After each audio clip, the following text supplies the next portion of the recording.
Hi, and welcome to the third annual global celebration of the Chardonnay grape, also known as Chardonnay Day. Yeah, we are here.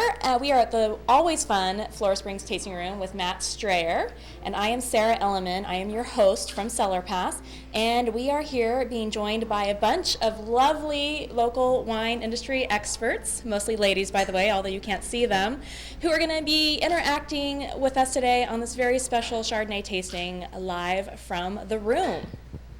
Matt, thank you so much for being here today. You're very welcome. Tell us a little bit about Flora Springs Sure. Why we're here. So we do a nice selection of Chardonnays. We're going to be tasting three today, three different styles. Flora Springs, we are the third largest family-owned winery in Napa Valley, about 650 acres or so. And with all those acres, we can kind of grow whatever we want, wherever we want.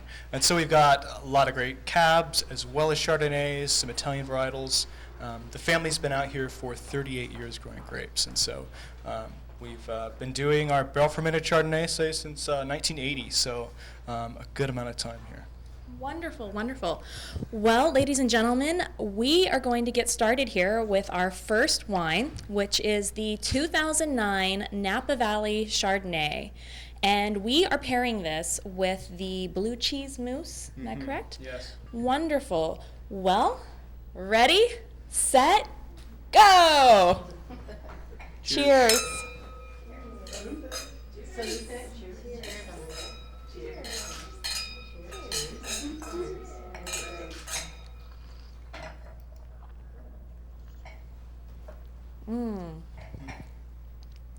That is nice. So, Matt, tell us a little bit about this particular Chardonnay. Sure. So this is a 2009 Napa Valley Chardonnay.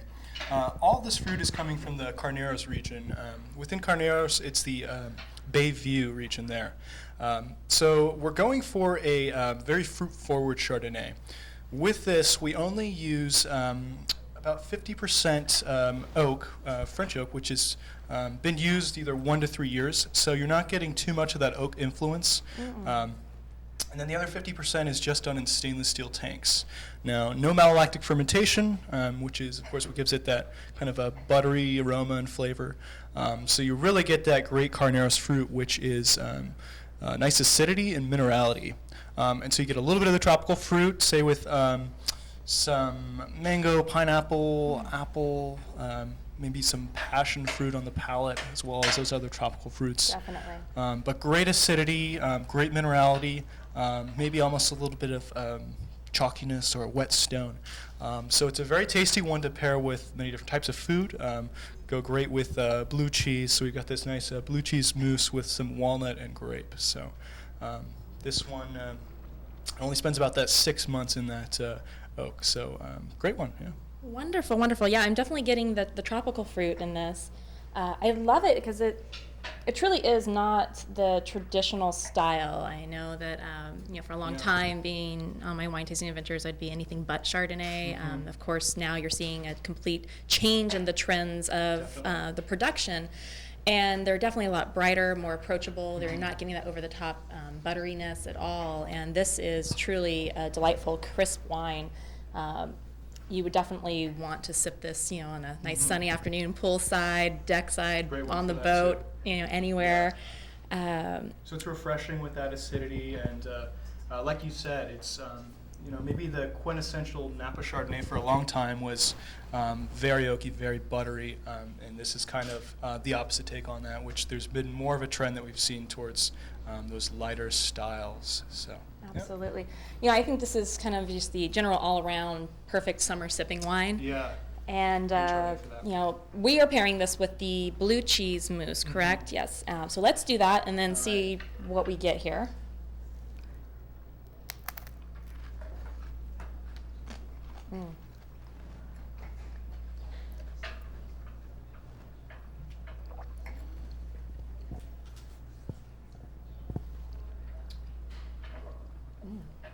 That is a really nice balance. What do we think around the table? It's delightful. Fantastic. Especially with the mousse. Yep. Yeah, the mousse really brought out the wine and just like a perfect harmony there. This would be great at home. I mean, not just with blue cheese, but any kind of barbecue, salads, this would be excellent with my spicy Thai burgers. Oh, definitely. And this would be Have some just Thai food, Indian food. absolutely, Very tasty. absolutely. So we have a question. Does the glass you serve a wine in really matter? From Jen in Chicago. Well, I've kind of heard it on both sides, whether you need to use a particular glass. I don't know. Part of it, I think, is the presentation of the whole wine ceremony, using a particular glass for a particular wine, and also tradition. I mean, you can have this, say, like a Burgundy glass specifically made for a Chardonnay. Some of them are made to hit your palate in a certain spot where it's going to enhance the wine as well as enhance the aromas. So, I don't know. Maybe. Yeah, what do you think? Yeah. Well, let's get some opinions from around the table. So, any takers on this one? Does the glass really matter? Yes. I Yes? think so. Yes? Why? In my opinion, it needs to capture the aroma and it needs to be slanted this way so that when you do try to catch the aroma, it doesn't all go away. So what we're hearing from around the table is that a glass that is more fluted near the top will help capture the aroma and helps you really focus on the nose and captures the flavor a little better. And Sean, what do you think? I completely agree with keeping the mouth of the glass nice and small to capture those aromas. But Chardonnay, one of those Burgundy varietals, loves big bowls, Big wide bowls. open bowls. Really brings in a lot of oxygen, helps the wine breathe. So yeah, you need that narrow mouth to capture the aromatics, but you also want the bowl to be wide underneath to really bring in all that oxygen and let those aromatics escape, so that when you dive in, as it were, you get to experience the entirety of the wine. Fantastic. So what we're also hearing is that not only do you want it to be more narrow at the top, but a Chardonnay or in a Burgundy style, you want to have a larger bowl at the base so that it can really let those aromas go and then just hit you at the nose so you can get the experience of the full wine. All right. Any other questions coming in? Which of the three is your most popular Chardonnay? From Jack in Miami. Well, our second Chardonnay we're going to do today, our Lavender Hill Chardonnay. This is the first vintage that I'm aware of in a while, so that one's rather new. I would probably say our barrel fermented Chardonnay is our most popular.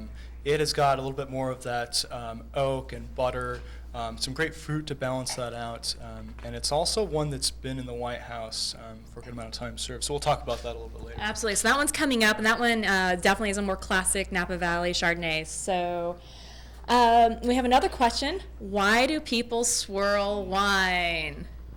Sure. So you swirl the wine to try to get some air into the wine, which helps. Chemical reactions helps release these aromas, and your nose is really stronger than your tongue on tasting. So it's kind of a full sensory experience. You need to get the more subtle nuances that your nose can detect because it is more fine-tuned than what you can just taste on your palate, and it also enhances what you taste on your palate. Fantastic.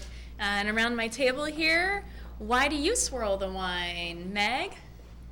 I would agree with him in terms of it really releases the aromas. I think you need especially some time to get to know the wine before you sip and enjoy it. So Meg says, romance the wine and get to know it a little more before you sip it. I like her style. It also gives you something to do when you're at a party and the conversation rolls. Fantastic. So, if we have any other questions on this particular wine, I think maybe we're about ready to go on to contestant number 2. All right. All Number 2. right. So, Chardonnay number 2.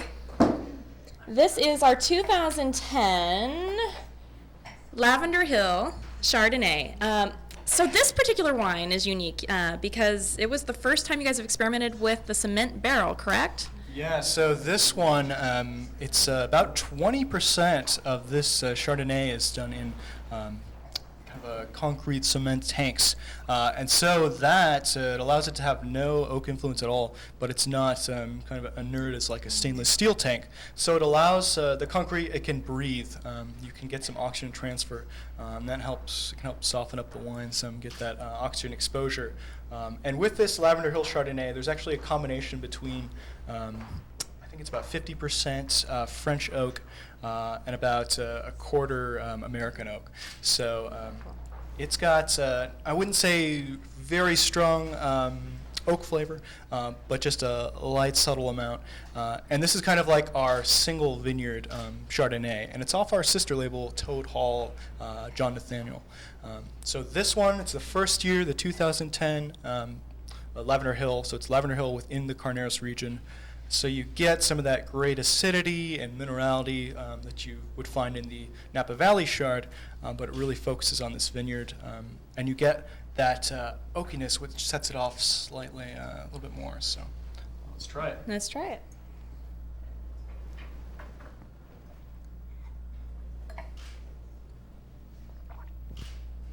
Oh, that's really nice. So I'm definitely getting the tropical fruits on this one, but also like a Meyer lemon citrus. Mm-hmm. It's really nice.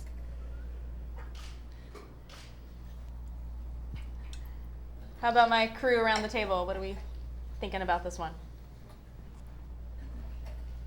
Well, we're definitely progressing in the size and the structure of these wines. I mean, you kind of think, wow, we're drinking nothing but Chardonnay, but within the scope of one varietal, there are so many different levels, and you can really see that the Napa Valley was this kind of light, bright, interesting, and now we're really starting to add a little bit of weight to it. You know, you can really feel it on the mid palate, with the acid on the back of the palate on your cheeks. It's lovely. Yeah, it's got a little bit more viscosity to it, and there is some malolactic fermentation with this one, so you might get a little bit of weight from that, as well as maybe just a hint of that Give it a little butter. creaminess, Yeah, yeah. creaminess. And this one is just a small production, about 150 cases, and it's one that we'll only do through Flora Springs in our estate and tasting room. So. Yeah, I would agree with Sean. It's very voluptuous on the mid palate, and then on the back end, it has some really nice acidity and makes for a very long, lingering finish. Absolutely.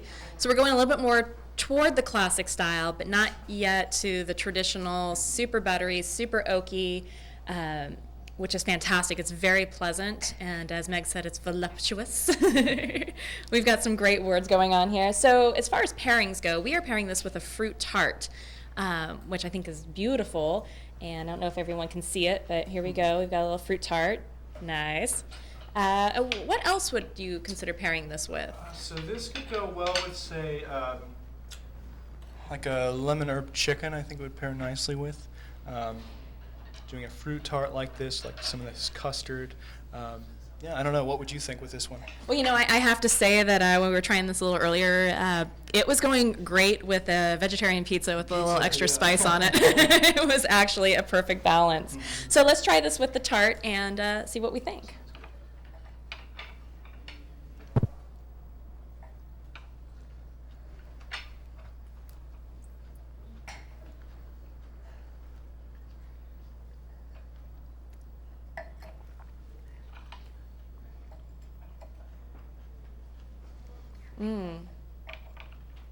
The fruit is really good, and you have the that kiwi. yeah, and you got and the custard. creaminess from the custard. It's really, really nice.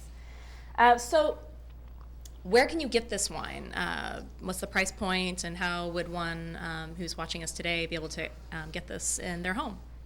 So this one is $40 retail, and it's one that we don't distribute at all. So you can either find it in our tasting room, at our estate. You can order it online. And we also have a club for Toad Hall that you can order this through. And this is a brand new one that we got some nice awards, some gold medals for Chardonnays, $40 and above. So it is a new one, but it's won some awards already, so we're very happy with it. Oh, wonderful! Tell me a little bit about those awards. What have you got so far? I believe it was a gold medal from the San Francisco Chronicle for Chardonnays, $40 and above. So that was the one that I was talking about. Yeah. Incredible.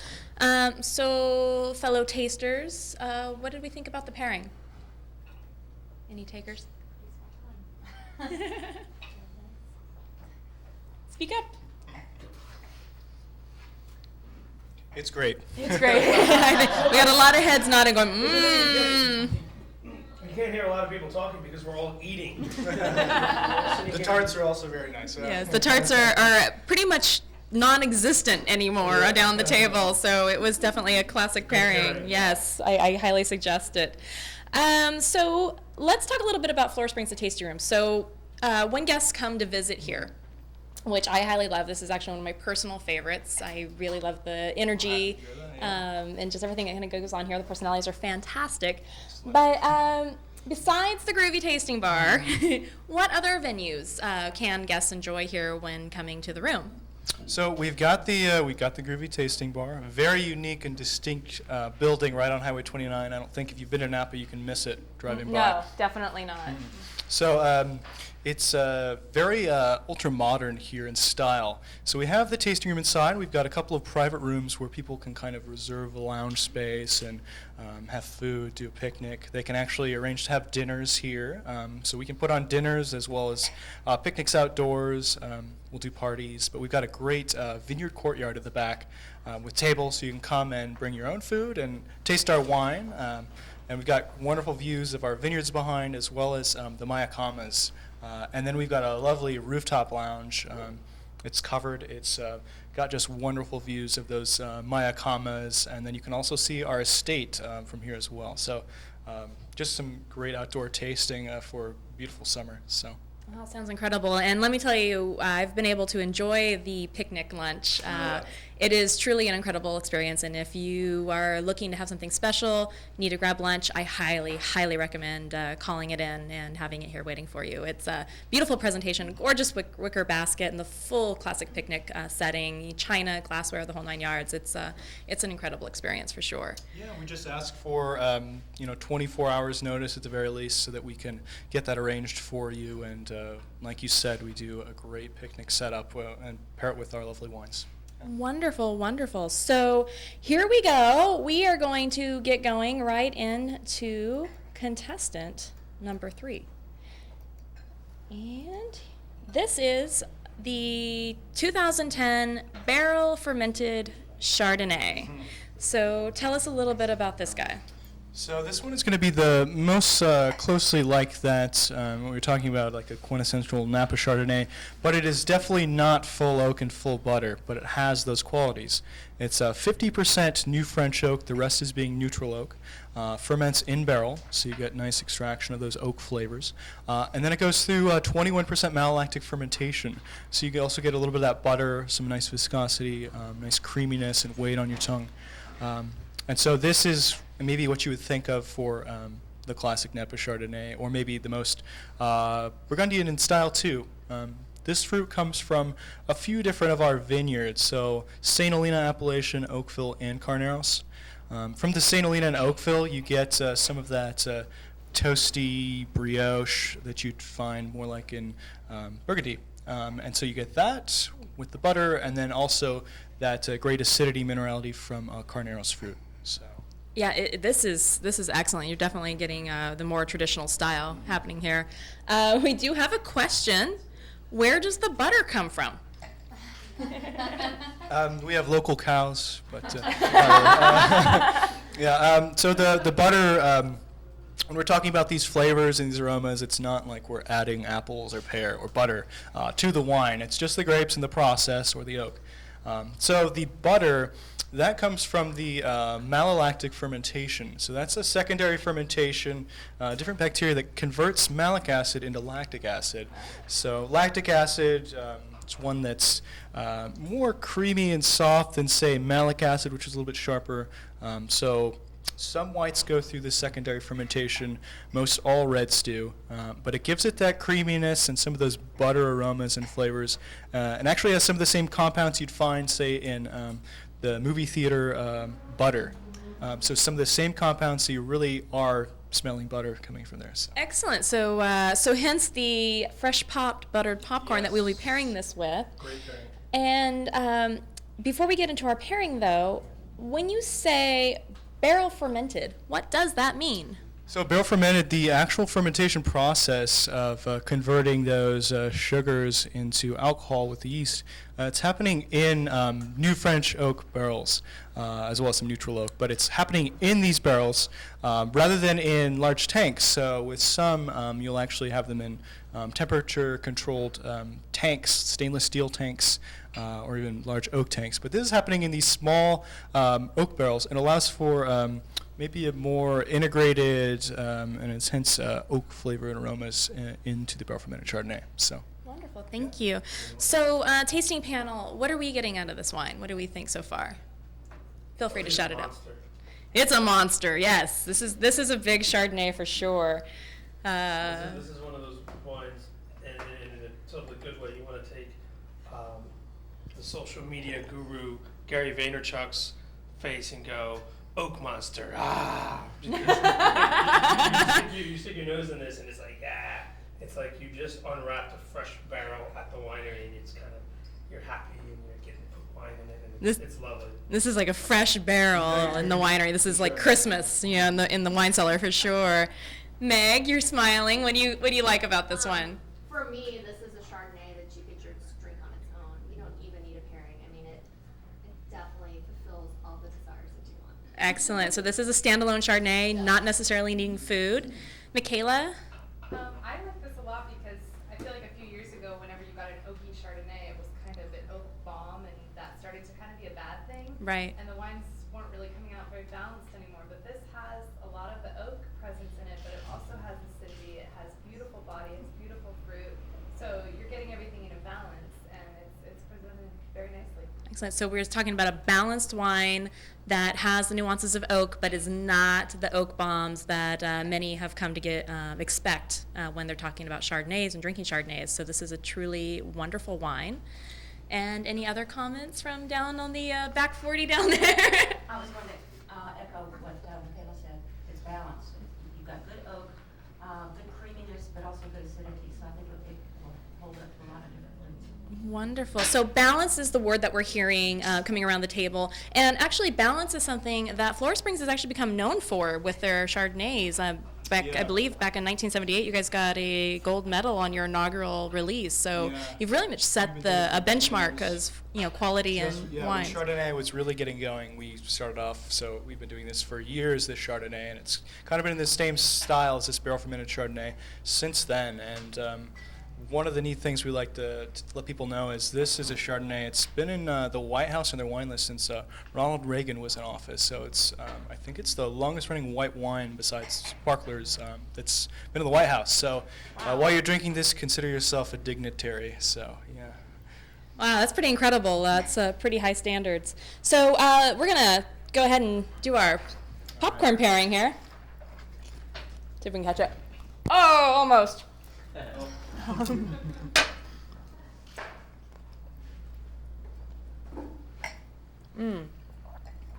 Oh yeah, that is good. I mean, does this come in little bottles so you can take it into the movie theater? Yeah, I wish. I'm sorry. It's kind of a good pairing, though. We actually, in the room, instead of doing crackers, we'll have movie theater style popcorn. We have one of those poppers, light oil, light salt, just perfect pairing with this Chardonnay. So. Fantastic. I highly agree for the popcorn pairing for sure. So we do have some more questions from you and joining us online. What's the best temperature to serve Chardonnay? Coming from Alex in Houston. Honestly, I think everybody kind of has their preference, and it also depends on the style. So we've got 3 different styles of Chardonnays, where this one that has a little bit more acidity and is fruit forward, the Napa Valley Chardonnay, I'd probably chill just a bit more, whereas the barrel fermented Chardonnay, some people like warmer because it maybe allows some of the more savory flavors like oak and butter to be released. An exact temperature, I can honestly say I'm not sure what it is. Do you guys have a preference for a particular temperature? 55. So 55 seems to be the answer of choice from around the table, and I have to agree, it really depends on the style. When you're talking about the more stainless steel, very crisp, fruit-forward ones, I personally like those a little bit more icy, I would say. Those are ice, whereas maybe 45, 55 degrees temperature range. So. Excellent, and then definitely this this barrel fermented one, I would say, like 60 degrees would be probably just about right. That's fantastic. But again, there's nearly no wrong answer in wine, which is so fantastic like about it. it. However you like it is the way you should have it. We do have another question. All right. So, should I age Flora Springs Chardonnays from Laura in Oakland? That's kind of another thing. How do you like your Chardonnays? Do you like them with those age characteristics where maybe you lose a little bit of the freshness of the bright fruit and you get more of the secondary flavors? Oak might come out more, butter. I think our winemaker suggests, say on this 2010 barrel fermented Chardonnay, I think optimum tasting for him would be 2013. So you can definitely age this. It's a 2010. You can hold on to it for few years after the vintage. So maybe 3 to 5 years? Yeah, and I've had a lot of our club members come in and say that they will hold on to this for 5 to 7 years even. Oh, wow. So it's really kind of what your style is, and I'm talking mainly about the barrel fermented right now. So something that isn't oaked, like our Napa Valley Chardonnay, that doesn't, I wouldn't necessarily age that one as long because that's meant to be fresh and bright, acidic, Kind drink of a now. drink now Yeah, wine, exactly. absolutely. So So what you're saying though is for this barrel fermented Chardonnay to maybe buy 6 bottles or so and play with it and see how you like it over the years. a case is even better. So. Case is even better. So we do have yet another question. Thank you so much, online crew. And what is the best way to store wine? Coming from Sue in Sacramento. All right, so best way to store wine. Not on top of your refrigerator. Not on top No. of your refrigerator.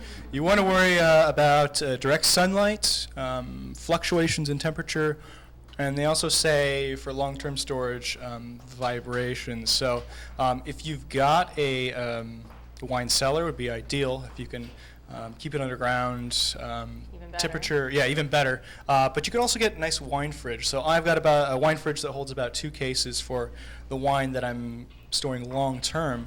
But in a pinch, I've got more than those 2 cases, so I keep it on its side on the floor in my closet because it's kind of the coolest part of your house. So that's what I'd suggest if you don't have a wine fridge, or you can use some of those professional companies that will store your wine for you. But the ideal temperature is about 55, 58 degrees, depending on the wine for storage. And really that's for the long-term storage, the wines you want to age, and you also want darkness. So. Excellent. So if you can't really get into having a wine cellar, which is a great option, obviously, putting it in your closet on its side. I've also heard underneath stairs, if you happen to have such a place. I know in our household we have a lot of wine, surprise, surprise, and we just have it everywhere. I think if you look under our bathroom sink, you may actually find some wine. It's entirely possible. So moving on, we have another question coming out from Eric from Boston. How long does wine last once it's opened? Well, I think that also depends on the wine because there's definitely wines that are, we've got some Cabernet Sauvignon, some single vineyards that spend almost 2 years in New French oak. And those wines, when you drink them young, you can open them up and they just haven't had enough time to develop those aromas and flavors. I can have those open for 2-3 days and they're almost better the second day versus the first day. But when you're opening your wines, especially whites, you want to be careful that they're not just sitting out, say, on your counter. If you've got an air pump, you can pump the air out and then put them in your fridge. Okay. That way it slows microbial growth, even with reds. So then when you're ready to drink it, just pull it out. But if you pump it, it can last longer. It just kind of depends on the wine. Excellent. Yeah. So you don't want to leave it on your countertop wide open for anything and everything to get into it, but putting in the refrigerator or going a little further, doing the air pumps or anything like that will definitely help your wine last a little longer. Okay, hey, from Cellar Mistress. I visited Flora Springs and saw the concrete fermenters. Is that common, or will we see more of this trend? What do you think? So just my feeling from what I've seen, I've done some touring around Napa, tasting, and also started to see more of the concrete fermenters as well as the, they're like egg concrete in the shape of an egg. And so I think it's something that's gaining popularity in Napa, partly with, Chardonnay, less of the oak, and more of those clean mineral, and that can allow more of a mineral finish. But they've been using concrete tanks like that traditionally for years in Europe. So it's not necessarily a new thing, but I think it's gaining more popularity in Napa. What do you guys think? Is it the same? So this is something you may have seen a little bit more old world, obviously, but now we are starting to adopt it over here in the quote-unquote new world. Yes. So fantastic. Where are these wines produced from Steve in Florida? Sure. So they are produced, we go through the production process at our main estate, which is in Rutherford. Our estate property is 110 acres right on our estate, our biggest contiguous piece of land, and that actually is split by Rutherford and St. Helena appellations. But we do all of our own crush and production right at our estate, and then we have, I believe it's 10,000 square feet of caves into the hillsides. Wow. So it's the foothills of Mayacamas, and it's just south of St. Helena. So we also do tours and tasting by appointment there, where you can go into the caves, do some barrel tasting, and it's a really lovely place as well. So. Fantastic. So we have another question coming from Tom in Los Angeles, and he asks, what kind of fruit do you typically get from Chardonnay? So I'm thinking that what kind of aromas and flavors you get from Chardonnay. Right. So some of the things we've had here, we've gotten some of that tropical fruit from the Carneros. We're getting a little stone fruit yes, here in the fermented. you could get some of the stone fruit, maybe, peach, nectarine? Peach, Yeah, and peach. try nectarines. Then you can get the tropical fruit like the pineapple, mango, guava, passion fruit, that kind of thing. Or you can get more of apple, pear, which I can also find in some of these. Did you guys find anything else in here?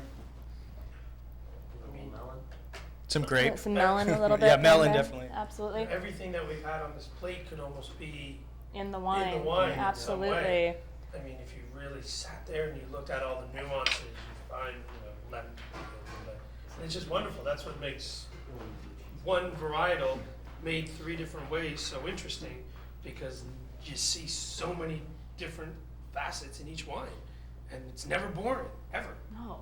That's a great thing about Anymore. wine, yeah. Now, wine is fantastic, and every time you taste it, you will find yourself discovering something new. As they age and paired with different things, you'll start noticing different flavor profiles and notes that you probably didn't discover the first time. So a good question is coming from John out of New York. What is corked wine? Now, this is something we hear a lot, and it's not because it has a cork necessarily, but that is usually the culprit. So let's explain this to our guests. So it can be, I think you'd call it a cork taint, but it's when you get it, it's often going to be, it's going to kind of smell like wet cardboard, or A little musty. it's going to be musty. Once you've found it once in a bottle of wine, you'll never forget it. It's just not pleasant. So, and with that, it's unfortunate, but it happens. I think I don't know if it's about like 1 to 2%. 5. Yeah, so it's something like that. It's a higher percentage than you like, but it just happens, and you can't really do anything about it. Wine is a process with living organisms, and there's a lot of science that goes into it, and Right. it just, it happens. Well, you heard it here. Corked does happen from time to time, but it is anywhere from 1 to 5%. And if you smell it, you know what it is, and you will know to move on to the next wine very quickly. Which wine do you like best, and why? Now, this is a question we often get. We hear in the tasting rooms a lot. So I would love to hear your answer. That's a difficult question for me. I honestly love trying all different types of wine, international and Napa. Flora Springs, I would say my favorite of our wines would be our St. Helena Rennie Reserve. So it's a single vineyard cab that grows right on our estate. It's from our old vines, started in 1984, but just wonderful layers of red and dark fruit, earthiness, mocha, and it just gets velvety smooth after a few years. Right now, I'm just kind of interested in trying, really get into some international flavors. So. I really like Malbec, say, from France. So you can find like Cahors, which you don't find too often, but delicious wine that's not too expensive. Also, some nice Syrah, say, from the room. So what about you? It's a hard question. It is a hard question. You always say, what do I like this week? Yeah, what do I like this week, or which child do I love the best? You have a favorite, but you just won't say. Actually, I have to say I adore sparkling wines. Now that you say it's sparkling is kind of my go-to. love sparkling. I could drink that anytime. It just kind of, Exactly, and so without being ashamed or lying, yes, sparkling wine is my go-to wine. But much like most of our tasters around here today, we like to explore all wines, and if it's a good wine, it's a good wine, and we'll go from Pinot Noirs to Syrahs to Malbecs and tour the world of wines and enjoy every drop of it. So from Cellar Mistress, will you ever make 100% stainless steel fermented Chardonnay? That's a question for our winemaker, Paul Steinauer, and John Gomez, and the Garveys, so I do not know. Oh. All right, Cellar Mistress, what we're going to do is we're going to forward that question on to the winemaker and the owners and see what they have to say, and we will definitely give you back their answer. So on this particular wine, I know we've done the popcorn pairing, and I was just thinking of some different options you could pair this with, and this would probably go with Classic like one would be salmon. salmon, a creamy soup. And I was thinking something a little bit more non-traditional, but maybe like pound cake with ripe peaches and a heavy whipped cream. I think that would be. That buttery toastiness. All right, what's going on? I'm hungry. What? we're tempting the stomachs around here. Obviously, they're like, what? Okay, so what is the price point of this particular wine, and where is it distributed? So the barrel fermented Chardonnay, we do distribute it kind of all around the country. So it's kind of varying degrees. If try out your local wine shop, see if it's there. But if it isn't, we'd be happy to ship it to you. We can ship it to many states in the U.S. So you can find it on our website, or you can come into the tasting room or give us a call. We'd be happy to help you out with that. The price point is $30 for our 2010, and our next vintage is going to be $35. So. Oh, fantastic. So it's actually fairly reasonably priced for the level of Chardonnay this is a big wine, and it's fantastic. It's definitely a showstopper. Yeah, Flora Springs in general, we've got great value for our wines, great price point for the quality. Yeah. We are getting a question about, do we know any history about the barrel fermented Chardonnay? About this particular one, I know, like you said, it's one that the family's done from the very beginning, and they've kind of continued on with the same style since Chardonnays were really catching on in Napa.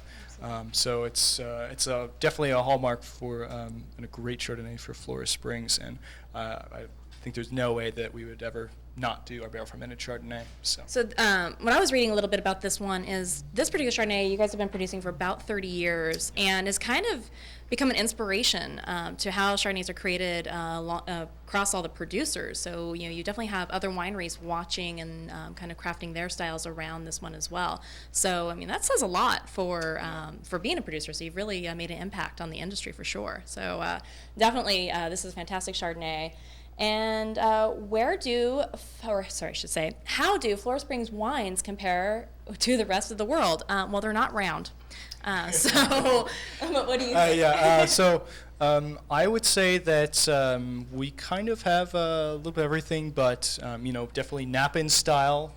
Cab is king in Napa as well as Chardonnay. So we've got a little bit of the French Burgundian style, and then some of the New World, like the Napa Valley Chardonnay, and then a take between the two with the Lavender Hill. But we also have some other varietals, say from, we've got a great selection of Italian-style wines, so Super Tuscan, we've got Sangiovese, we've got Moscato, Pinot Grigio. So I would say, it's you can kind of try different styles from all over the world right in Flora Springs, but it's going to have that Napa take on them. So try ours and get inspired with what else you want to try out there. So well, excellent. So it definitely sounds like you can tour the world a little bit here in the tasting room, and of course it all is with some Napa flair. Another question, how can we find out about upcoming events? And actually, this is a great question because we were just getting ready to talk about some of the cool events you have going on here, in particular, the date night movie series that you do. So that you guys are just getting ready to kick off, correct? Yeah, so that's something we do in the summer. We did it, I believe, last year for the first time. This year it's going to be May to October, the last Saturday of every month. So that's starts around anywhere between 5, 6 o'clock. It kind of depends on when the sunset is because it's a lobster feed that we start off with. So we line up a long table. John Sorensen does it for us. He does a lot of the catering with the lobster feeds, but you get lobster, sausage, shrimp, artichokes, corn, potatoes. They dump it all down the table. No silverware. You basically just dig in, and you get to have all of our wines, that lobster, as well as some dessert.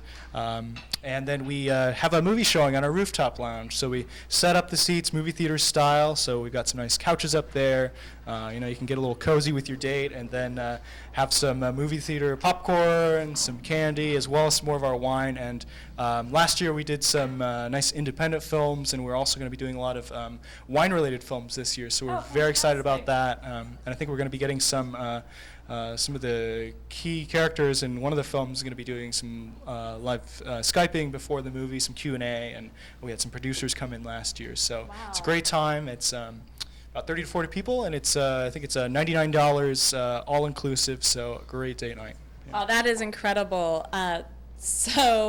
Well, if you haven't had a chance to check out the date night and movie series, that is definitely something you want to do. $99, you get a lobster dinner, all the wines, and then you can get cozy with your sweetheart upstairs. And for other events to check out, you can just go to our website, florasprings.com, click on events, and then you can also go on to Facebook, and we've got a post on there. Yeah. You might also have some of those on CellarPass, I understand. Yeah, we also have those on CellarPass, which is a great place to be able to make reservations, find out what kind of places you want to do for touring and wine, and set up your whole day. So we love using CellarPass here at Flora Springs. We use it for all of our scheduling, and it really helps guests get to figure out what they want to do here ahead of time, and we can plan those picnics, that kind of thing. So. Absolutely. So, closing out on the dinner and date night movie, definitely go online, check it out. $99 again, total deal. You're gonna have a wonderful event that you won't soon forget. Some other events you have coming up, I believe, are the NASCAR event. That's in June, I believe. Yeah. So we're gonna be having an actual NASCAR out here. It's at 2:30. Yeah. Oh, 23rd. Getting just in 23rd, so so we're going to be having an actual NASCAR out here for the event, and so that should be exciting for you. Well, that sounds very exciting. So definitely come out to the room, check out the NASCAR being here in person, enjoy these fantastic wines. You can go online to their website to find out more. I haven't heard yet if you're going to drive it around, so you'll have to come to find out. Yeah, I'm gonna say probably not. Do it before you have the wine. Right, do it before you have the wine. So let's talk a little bit about the wine club. What kind of clubs do you offer? How can one join? Yeah, so we've got a couple of different clubs. We've got 2 different levels. We've got our Great Taste, which is a nice selection of reds and whites, or you can do just reds or just whites. And so you get a nice selection of wines that you're not going to be able to find all over the U.S., and some aren't distributed even.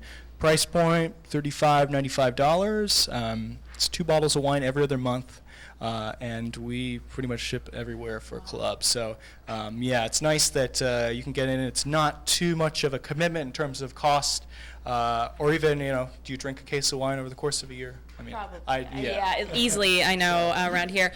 So your wine club is very reasonably priced. You can do all cabs. You also get free tastings when you're here for 4 people. We do a lot of great events for our club members, pick-up parties where we'll do live music, food, and you pick up your wine 4 times a year. So that's incredible. So you definitely get a lot of perks of being a member. And I also believe you get discounts on some of those events, like the dinner and date night, correct? You get 20% off on our events. So you get 20% off $99, and then 20% off on all of our wines. So. Well, club members, I have to say that a membership has its privileges, and you'd be pretty hard-pressed to do a lobster dinner and movie night for that price anywhere else. So join now. Let's talk about the architecture of this building. And we know it's one of, we've mentioned earlier, it was a very unique style building. You can't miss it when you come into Napa Valley. So explain why it is the shape it is and how it got there. So it's kind of hard to describe what it is. Go to the website and check it out. You'll find it on there, but it's a lot of curves, very, not really straight lines at all in the building. So it's kind of supposed to blend into the hillside with the Mayacamas, as well as the natural caves that people use. So the architect is Joe Maroglio, and so it's just a really unique space right on Highway 29. You're not going to see any architecture like it. It's maybe almost Spanish in style, but it's supposed to be natural, like something you'd find in nature. But we've got some great cave rooms where you can reserve and just do your wine tasting that Yes, are, you do. yeah, nice intimate places. So yeah. So this building is very unique. It's round. It definitely looks like a freestanding cave, and they have some fabulous little rooms that have glass that will fog up, so you can make it a private tasting experience. And you can also, hang out on the rooftop lounge, hang out outside in the vineyard courtyard in the Guardio patio setting, and otherwise just enjoy your day here at the room in a unique setting. So we are going to break for 5 minutes for a little intermission, and we will be back shortly. Thank you so much.